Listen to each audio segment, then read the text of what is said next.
জীবন বদলাতে চান, কিন্তু কোথা থেকে শুরু করবেন বুঝতে পারছেন না? আজ আমি আপনাকে এমন কিছু নিয়ম বলবো যেগুলো ফলো না করলে আপনার জীবন কখনোই বদলাবে না। Lesson number 1, responsibility. আপনার জীবনের দায়িত্ব আপনাকেই নিতে হবে। আপনার লাইফ যেমন আছে তার জন্য অন্য কেউ না, আপনিই রেসপন্সিবল।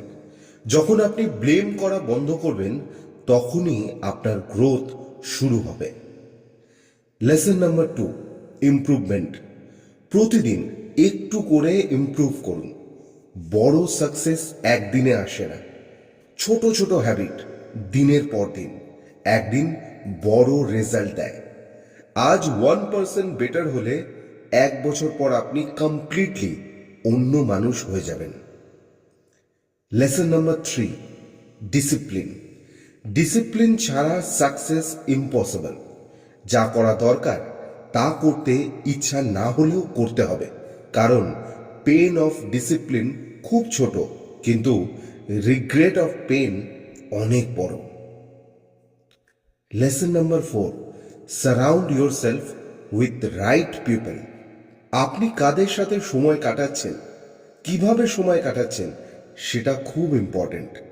নেগেটিভ মানুষ আপনাকে নিচে নামাবে, পজিটিভ মানুষ আপনাকে গ্রো করাবে। আপনার সার্কেল আপনার ফিউচার ডিসাইড করে। প্রতিদিন আপনি কি পড়ছেন, কি দেখছেন, এই সব কিছুই কিন্তু তার উপর ডিপেন্ড করে। Lesson number 5, continuously. শেখা কখনো বন্ধ করবেন না। বই পড়ুন, নতুন স্কিল শিখুন, নিজেকে আপগ্রেড করুন। যত বেশি শিখবেন তত বেশি আর্ন করতে পারবেন, এটাই রিয়েলিটি। অবশেষে একটা কথা মনে রাখবেন, জীবন বদলানো কঠিন না, কিন্তু কনসিস্টেন্সি দরকার। আজ থেকেই শুরু করুন, ছোট ছোট চেঞ্জ আনুন। মনে রাখবেন, আপনি যদি আপনার লাইফ ডিজাইন না করেন, তাহলে সেটা অন্য কেউ ডিজাইন করে দেবে।